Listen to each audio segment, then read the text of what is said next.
Voltamos ao último bloco da nossa entrevista com o presidente do Sindirochas, Thales Machado, e com o advogado especializado em meio ambiente, Vitor Ataíde, falando um pouco sobre o segmento de rochas ornamentais, aspectos ambientais. Vamos falar também sobre a nossa feira aqui. Mas antes disso, Thales, fala um pouco sobre o segmento. Hoje, são quantas empresas que estão cadastradas, que são filiadas ao Sindirochas? E aí, nós estamos falando de extração, beneficiamento e exportação, né? E venda, né? E comercialização. Fala um pouco sobre isso, números, para a gente entender. Já foi dito pelo Vitor que o segmento está em 78 municípios, quase todos os municípios do estado do Espírito Santo, né? Assim, hoje a gente tem um número, através da federação, de em torno de 1.600 empresas no setor de rocha. Sim. Mas o Sindirocha tem pouco mais de 400 filiados, acho que é 450, se eu não me engano. Ah, o restante não? Não, mas aí tem um ponto que a gente tem que explicar, porque é o seguinte, por exemplo, a empresa da minha família, ela tem uma empresa mãe, que é a empresa forte, que opera, que exporta, e tem duas empresas pequenas de mineração, pequenininha, né? Então, essas duas empresas não são filiadas. Então, assim, se a gente pegar essas 400 e poucas empresas e colocar as empresas dessas empresas, o número é muito maior. Eu acredito que é mais de 1.000. E essas empresas, poderia se classificar que a maioria delas seguem as normas ambientais? As indústrias, elas são bem fiscalizadas, bem atendidas pelas entidades do governo, e eu acredito que todas hoje estão regularizadas, né? Porque existe padrões que atendem a pequenininho até a grande, que são os bags, né? Aqueles de filtragem, como os filtro prensa, que é um circuito integrado, avançado, mais caro e tudo. Então, assim, o nosso conhecimento, né? As indústrias estão todas elas atendendo às normas ambientais. Agora, quando nós vamos para a extração, aí já é... A figura muda um pouco. Porque assim, o órgão não consegue atender a contento, né? Porque são muitas extrações aí, e distante, como o Vitor falou, 78 municípios, então você tem extração lá na ponta do estado, lá em cima, como lá embaixo também. E, assim, esse é um ponto que leva o empresário à clandestinidade, e outro ponto é, assim, empresário também que desorganizado mesmo, e tem, porque a gente tem conhecimento. O setor de rochas, a gente, como eu falei, nas indústrias, eu não tenho dúvida nenhuma que é um dos exemplos de sucesso hoje no estado, mas na extração nós dependemos muito... Deixa um pouco a desejar. Mas nós dependemos muito da fiscalização. Na época do geoprocessamento, né, que o Google Earth e tal, tudo isso você pode visualizar com certa facilidade, então, né? O problema é grave e existe. Não adianta falar que não existe, porque existe. E isso atrapalha todo o processo, né? Quem tem que atender as normas tem um custo mais alto.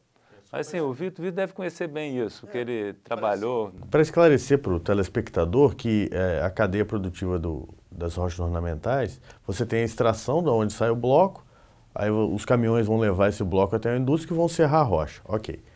Essa atividade de extração, ela tem um licenciamento diferente, licenciamento ambiental diferente da indústria. É outro processo, é outra licença. A indústria faz o processamento. E essa extração, ela tem, o licenciamento dela anda junto com a obtenção do direito de explorar o mineral. Porque o mineral, ele pertence ao governo, à União, né? Ao ente federativo central, a União.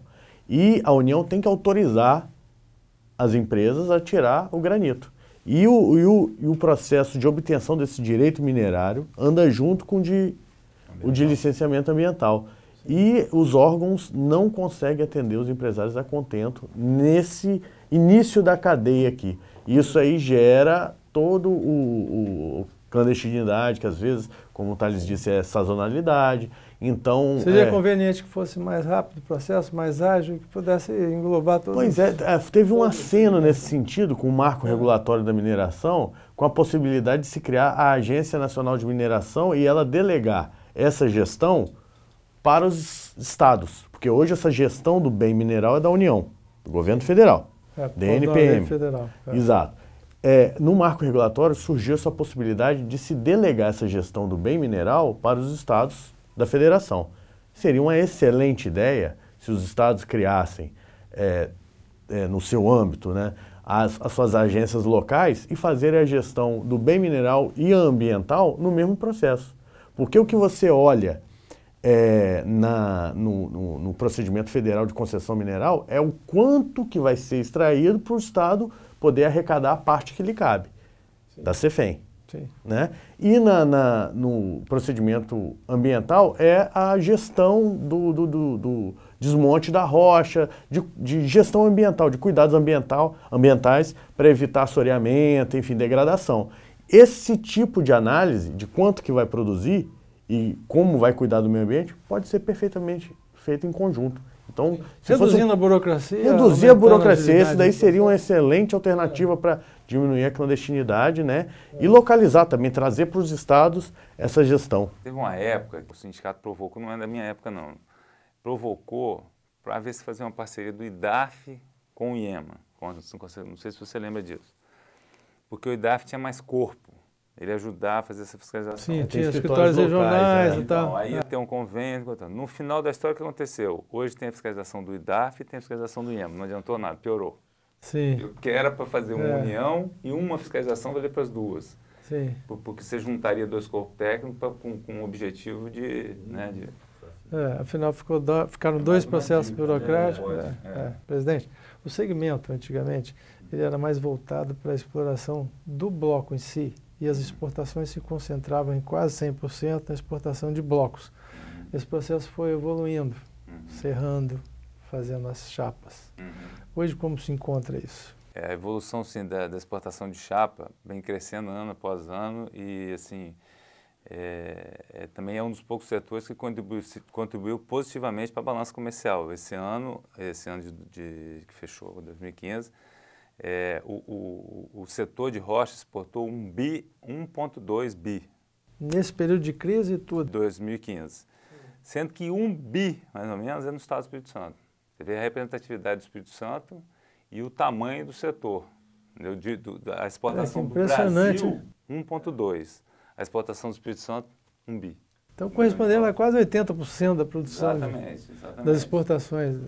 E vem caindo a exportação de bloco e vem evoluindo a exportação de chapa. As empresas investiram muito. O processo de multifios é um processo muito mais sustentável. Antigamente serrava através de lâmina e usava granalha de ferro que contaminava os solos. Hoje, através de fio diamantado, é só água. E o processo, assim, um bloco que a gente serrava com 3 dias, vamos botar só para... Hoje serra com 5 horas. Então, assim, você tinha 6 tiares convencionais, hoje você tem 1 multifio. E de pouco tempo para cá já tem 200 multifios funcionando no estado. Então a produção também cresceu muito. E isso tudo incentivou a crescer essa exportação. As empresas estão expondo. Tem várias feiras que são calendário das empresas aqui do estado, a Feira da China, a Feira de Orlando, a Feira de Verona e a Feira de Vitória, né? São as 4 feiras assim, mais importantes para o setor de rocha. Os chineses sempre foram tradicionalmente compradores de blocos. Continuam sendo só blocos?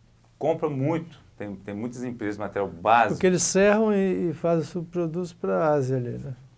Fazem aquelas grandes obras, né? Existem obras em números que a gente fica impressionado. Isso continua. Existem grandes obras, principalmente na região asiática lá e tal, que são feitas através de materiais básicos, que são materiais muito similares e que têm uma produção alta. Então, a preferência é para esses materiais. Mas os materiais exóticos e super exóticos, assim, materiais muito particulares... Que nisso que o Espírito Santo ainda mais ponta, né? Isso. Porque tem uma diversidade muito grande de rochas, né? Indo para a questão mineral, a gente tem que falar também que é Espírito Santo, Bahia, agora o Ceará aparecendo muito, Minas... esses estados praticamente concentram essa variedade muito grande mineral do país. Assim, materiais super exóticos, materiais que não tem em lugar nenhum do mundo, é só aqui no país, sendo que a extração é feita nesses estados, mas todo o beneficiamento da industrialização é feito aqui no estado. Quer dizer, tem vários capixabas com jazidas em todo o país, mas a indústria é aqui no nosso estado e a exportação feita toda aqui para o nosso estado. Tem problema do porto, mas a exportação é feita pelas empresas aqui do estado. Por último, a feira. Quais as expectativas desse ano? A feira, assim, é sempre um momento muito importante para a gente, porque é a oportunidade que a gente tem de receber nossos clientes, né? Esse encontro, mostrar novos materiais. Os fabricantes de máquinas sempre lançam alguns equipamentos novos, algumas adequações mesmo nos equipamentos de hoje. Soluções mais rápidas, mais sustentáveis. A feira é um grande motivador. Todo mundo quer lançar alguma coisa na feira. Então, toda vez que tem a feira, tem essa expectativa, né? Sim. É um momento de visibilidade. Que traz a movimentação para a cidade também, né? De Cachoeiro, a região lá, movimenta muito a cidade. Nós temos, assim, 2 feiras importantíssimas para o setor, né? Que é uma no sul do estado e outra aqui na grande capital. E a de Vitória é mais centrada à exportação e a de Cachoeira é mais centrada em mercado interno e equipamentos, né, insumos. Mas é uma movimentação grande, né? A feira está lotada, tem mais de 200, acho que são 200 expositores e a expectativa é positiva. Ela sempre traz uma movimentação boa para o setor. Queria agradecer a presença do presidente Thales Machado e também do advogado especializado em meio ambiente, Vitor Ataíde. Obrigado aí pelo convite. Obrigado aí também para a gente poder esclarecer para a sociedade aí como é que é o setor e para toda a sociedade ver a importância do setor aí.